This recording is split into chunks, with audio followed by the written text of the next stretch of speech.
Good morning. Good morning. Good morning. Wonderful to see all these little postage stamps in front of me. They're all beautiful. Today's talk, entitled No Precepts. No rule is our rule. Oh, it's very provocative title, since we are practicing precepts. 7 of you will be receiving precepts. So what does it mean to say no precepts? In true Zen fashion, just as we say, for example, self is no self, and for example, a seed only becomes a seed, truly fulfilling its nature by not being a seed, by being a plant, right? So in a way, the fullness of a seed is not being a seed. And the fullness of precepts is not being precepts, because precepts are just concepts, right? We recited the precepts, and they are constructions. They are constructions, mental constructions, formulated in words. So to be fully precepts is not to be precepts, but to be actions in the world. So precepts are not precepts. They don't have any independent existence. They are not divinely ordained. They are humanly constructed. They are concepts that are designed to be disregarded in a way in favor of actions. So we could think of them as norms rather than as commandments or rules. They're not rules. They're kind of reminders. They're norms of how to live a harmonious and fully realized life. And there are other kinds of norms, as we discussed early on in our precept talks. There are lots of different kinds of codes and norms and rules. And the Buddhist precepts are just one. There's nothing absolute about these precepts. Just as they were created by Buddha over 2,600 years ago, they were created as guidelines for a community to live in harmony and peace together.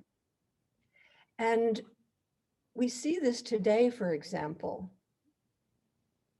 when we can say we have a constitution in our country, we have a constitution, but we live by norms.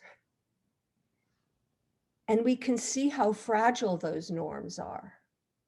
The Constitution itself doesn't bear upon our everyday life, but the norms do. And the norms can be broken and be very disruptive. So our precepts are more like norms. They are based, you could say, on the constitution of Buddhism, which is all the teachings, but they reflect those teachings in our everyday life.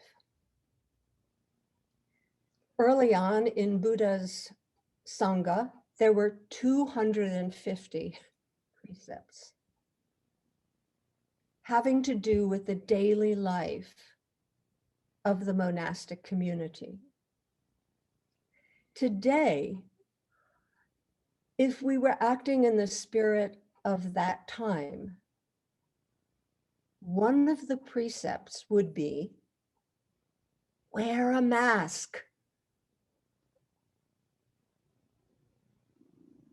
That would be a precept. Social, physical distance, a precept. So the precepts come alive in our everyday life.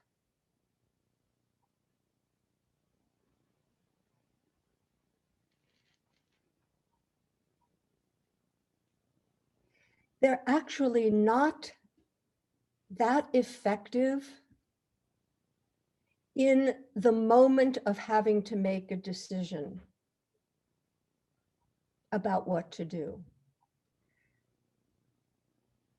They, as I've described them in different ways, they're kind of like a little crystal in your pocket that you carry around. But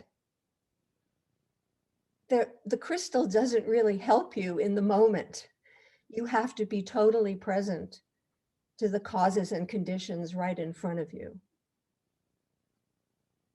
The precepts are actually much more effective before you act and after you act. And I want to give you an example that I experienced last week. I'm calling it the pickle precept. And so much of my practice gets tested in the supermarket, in Wegmans in particular. Some of you don't know Wegmans, but it's a supermarket. And I was in a real rush. It was very crowded. The weather was not good. And I was in a rush to get home. And I needed a couple of items. So I chose the small cart. And picked up the items that I needed. And because I was in a hurry, I went to the self-checkout and put my items in the bag and tootled off to the parking lot and began to unpack my items from the cart into my car, when I noticed that in the little basket that actually presses up against your body, there was a jar of pickles that I hadn't paid for. I didn't even know it was there until I started taking the things out of the basket. And there it was. I didn't pay for it. Well, of course, my immediate reaction was, I probably should go back and go to the service counter and tell the woman behind the counter that I had not paid for this, and gotten this amazing response like, oh, you're so honest. You know, thank you for coming back in. I really appreciate that. That's so unusual that you would do that. And I would get all this good vibration from doing this remarkable thing that most people wouldn't do. But I didn't do that. I just put the jar of pickles in my trunk and rode home.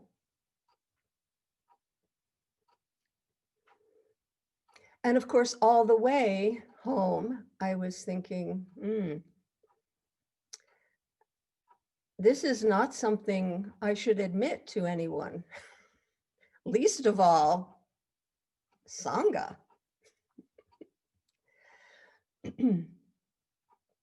And the precepts certainly got kicked in at that moment, that I was, in fact, taking what was not given. That is, I was stealing. Let's just put it bluntly.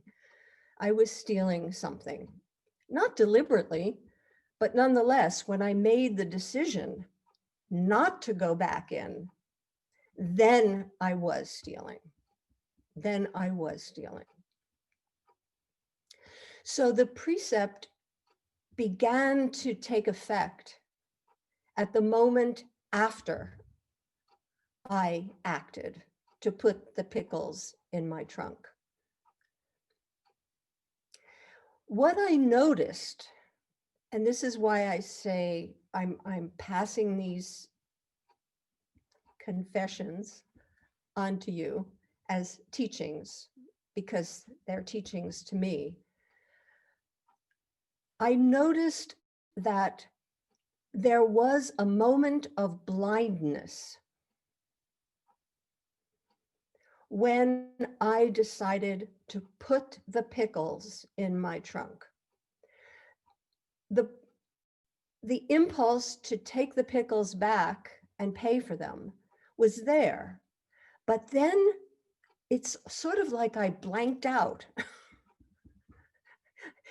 and just put the pickles in my trunk. Like I didn't want to investigate that anymore. That's one of the 3 poisons that interferes with our full realization. And what is that poison? It's ignorance. At that moment, I decided to be ignorant. I'm not looking at this. I'm shutting down, put the pickles in, that's it, go. That's a blind spot. And I have noticed that that blind spot occurs quite frequently when we know we're doing something that will cause harm or cause suffering or somehow doesn't feel right. Like the first cigarette, I remember taking my first cigarette and it was like, it was horrible. But everybody was smoking, so I just grit my teeth and continued to smoke. It was like a blind spot. I wasn't paying attention to the reaction that was telling me, no, don't do this. I just, nope, I'm not paying any attention. I'm just doing it. So that was decision 1, that I was going to steal. But then decision 2 was, I'm going to talk about this during my Dharma talk on Sunday. And one of the teachings that I could pass on to our Sangha is that I was so honest that I went to the customer service and I did pay for the pickles to show the Sangha how the precepts work. That I went back and I did that, and look how wonderful I am. But that would have been lying. So I would have not observed another precept, which was don't lie. Right? So the moment came when I decided, well, I may have not observed the precept of no stealing, but I'm going to make an effort to observe the precept of telling the truth. Even though it's painful. And the Sangha may feel, ugh, she's a bad person. So it feels good to have at least learned from not observing the precept of stealing, not stealing, to at least have observed the precept of not lying, when the inclination was definitely to lie and show what a good person I am. So if we don't actually practice the precept in the moment of the decision, and even the moment of decision to tell the truth, didn't exactly happen because I was obeying a precept. It was just that I didn't want to lie to you. I just valued you, the Sangha. So what is the best way to practice the precepts if it isn't in the moment of decision? The best way to practice the precepts is to meditate.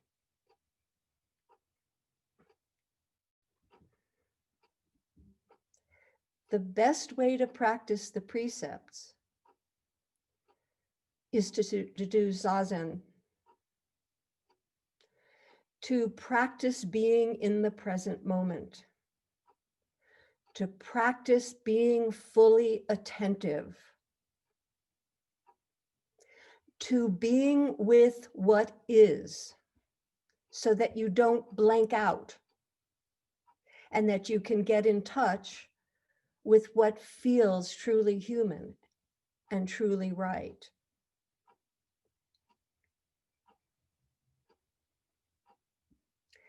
The best way to practice the precepts is to turn inward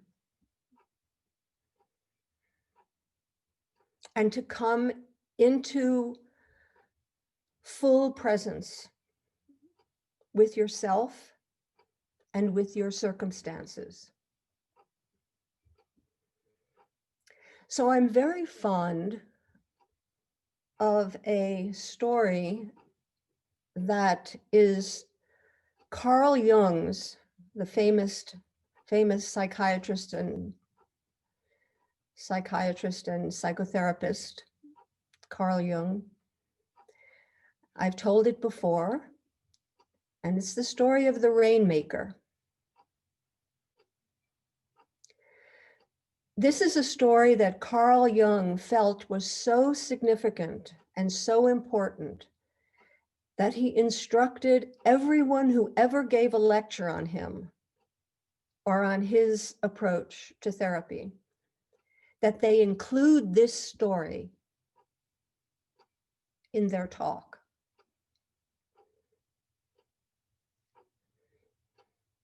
There once was a town in Japan, a province, which was experiencing a terrible drought.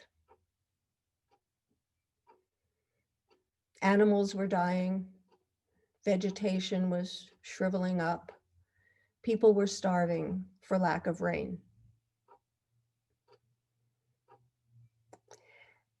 And the people of the town had religious commitments, and they said the Catholics were praying, the Protestants were having processions, Chinese were lighting joss sticks and incense. They were engaging in all kinds of rituals to try to make rain. The rain didn't come. So one of the governors of the town suggested that he knew a man called the Rainmaker,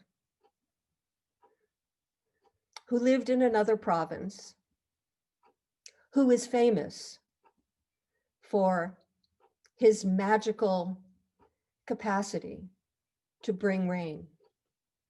And so the townspeople said, yep, okay, let's bring him on. And they did invite him. They had a big ceremony inviting the rainmaker.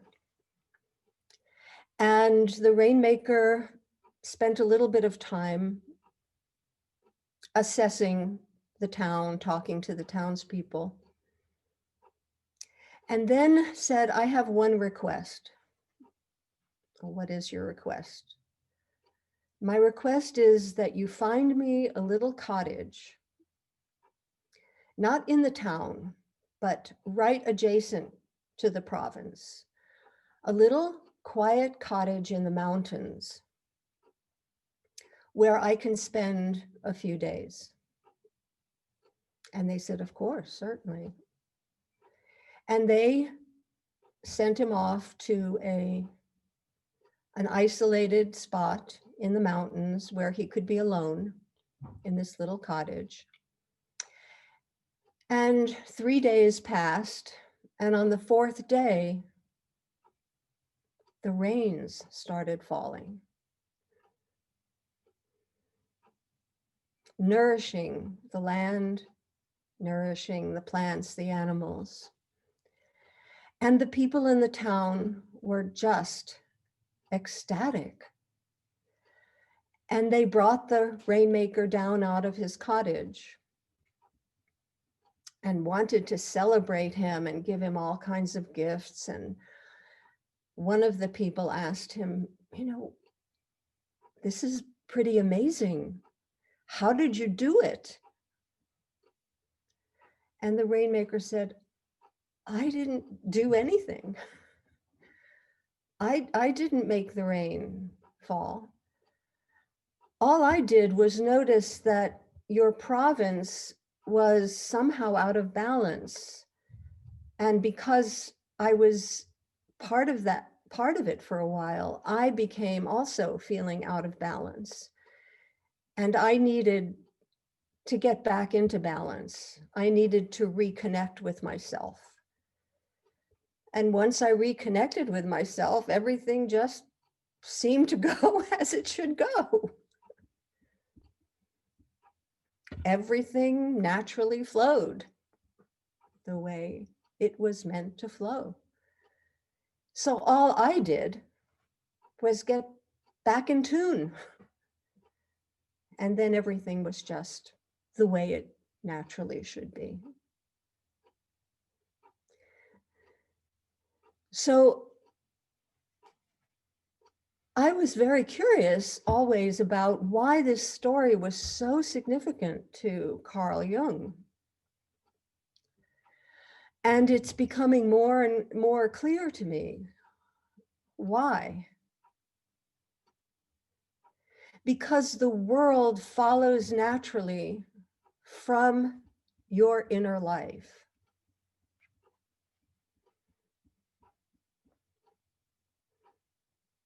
And if you are in tune, if you are in harmony with all things, if you are in a state of openness, receptivity, and attentiveness, all things will flow as they should. And you won't suffer with drought or famine or all the disasters that we think come upon us from the outside. All the disasters come from here.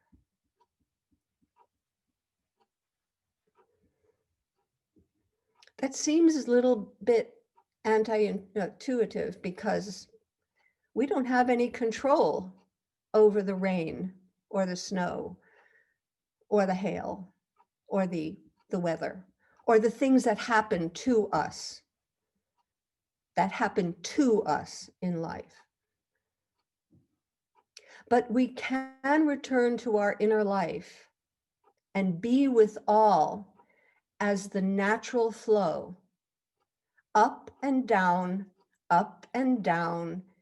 crashing and recovering, 7 times down, 8 times up, and just be with it all. And only because we find within ourselves the capacity to return the pickles and not say anything about it, not brag about it, or not tell the Sangha about it, but just do it. Like Domenica the other day, just picked up the soda bottle in the woods without making a big deal of it, just doing what was natural, just seemed the natural thing to do. So when you give birth to the precepts, whatever they are for you,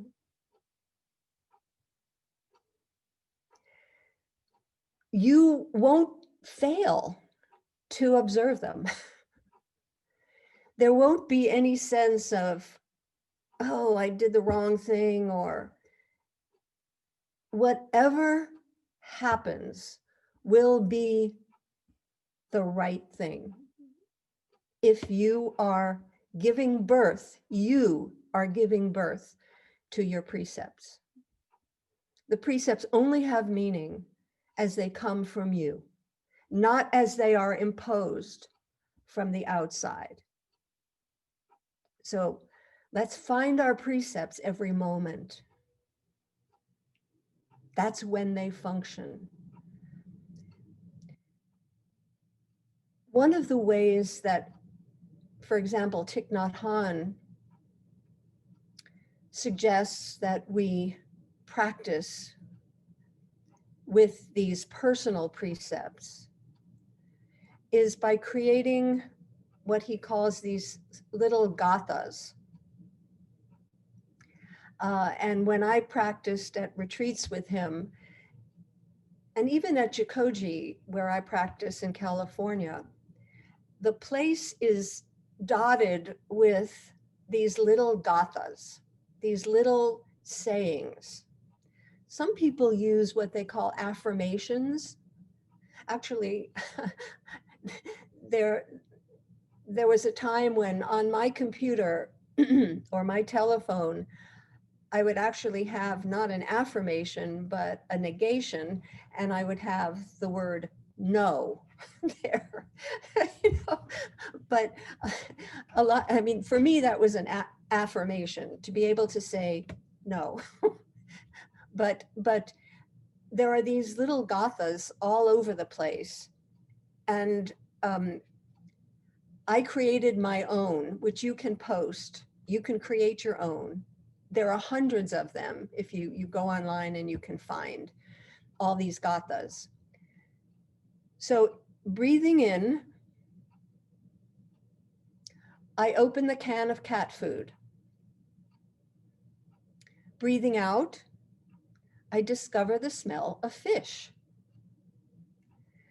Breathing in, I scoop out a cupful of cat food. Breathing out, I nourish all beings.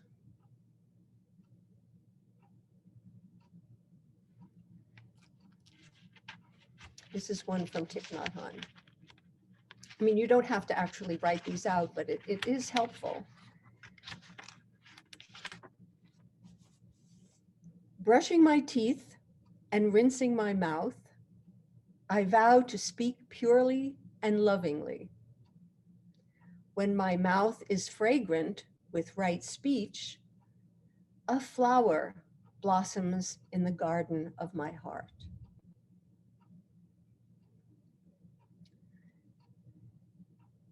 Before starting the car, I know where I am going.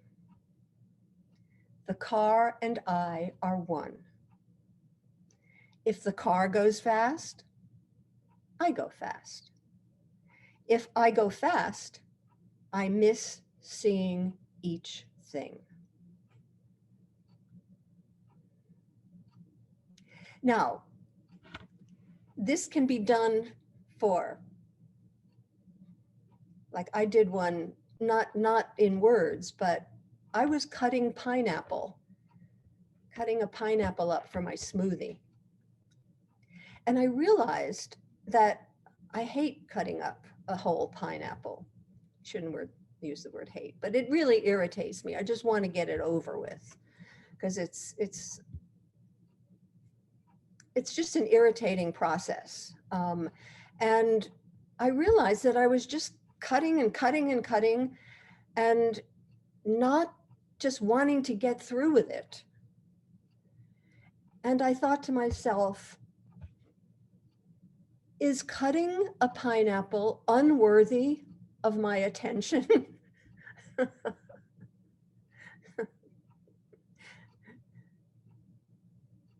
Is taking out the garbage unworthy of my attention?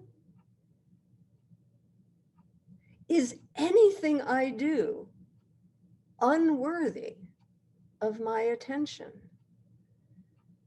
And the answer is no. There is nothing that you see, hear, smell, taste, touch, or do that is unworthy of your attention.